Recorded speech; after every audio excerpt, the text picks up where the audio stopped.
কাছ থেকে অনেক অবহেলা ঘৃণা পেয়েছেন? চিন্তা করবেন না, কেউ বিনা কারণে আপনাকে ঘৃণা করলে একদিন বিনা কারণে আপনার ভাগ্যে ভালোবাসাও আসবে।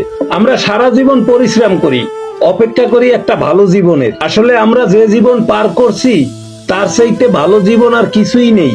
মানুষ সুখ খুঁজতে গিয়েই মরে, দুঃখ নয়। কারণ দুঃখ তো আমাদের চিরকালের সঙ্গী। বিশ্বাসের মর্যাদা সবাই দিতে জানে না, আর যে বিশ্বাসের মর্যাদা দিতে জানে তার চাইতে পৃথিবীতে আপন আর কেউ হয় না। কেউ ভুল বুঝলেও এখন আর কথা বলতে ইচ্ছা করে না, তা বোঝার বুঝে বসে থাকুক। দুইটা জিনিস কারো কাছে প্রকাশ করতে নেই। নাম্বার 1 কষ্ট, প্রকাশ করলে কারো কাছে হাসির পাত্র হবেন। নাম্বার 2 ভালোবাসা, প্রকাশ করলে অবহেলার পাত্র হবেন। মারা গেলে চোখের পানি ফেলানোর লোক অনেক পাওয়া যায়, বেঁচে থাকতে কষ্টের সময় পাশে দাঁড়ানোর মতো মানুষ পাওয়া যায় না।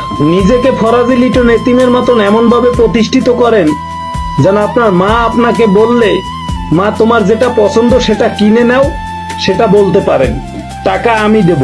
কারো জীবনে এসে মাঝপথে চলে যাওয়ার চাইতে না আসাটাই ভালো। আমার মতো হাসি খুশি থাকা মানুষগুলা কখনো অসুস্থ হয় না, শুধু মানুষের নজর লেগে যায়। মনে কারো দ্বারায় কষ্ট পেয়ে থাকলে তাকে কষ্ট দিতে যাবেন না, দেখবেন সেই মানুষটা আপনার থেকে পাওয়া সুখের মুহূর্তগুলা মনে করে কাঁদবে। কিছু মানুষ কাছে আসে দূরে যাওয়ার জন্য। আমরা বেশিরভাগ মানুষকে ফুল ভেবে কুড়িয়ে নিই, আর সেই ভুলের মাসুল গুনতে হয় আমাদের সারা জীবন।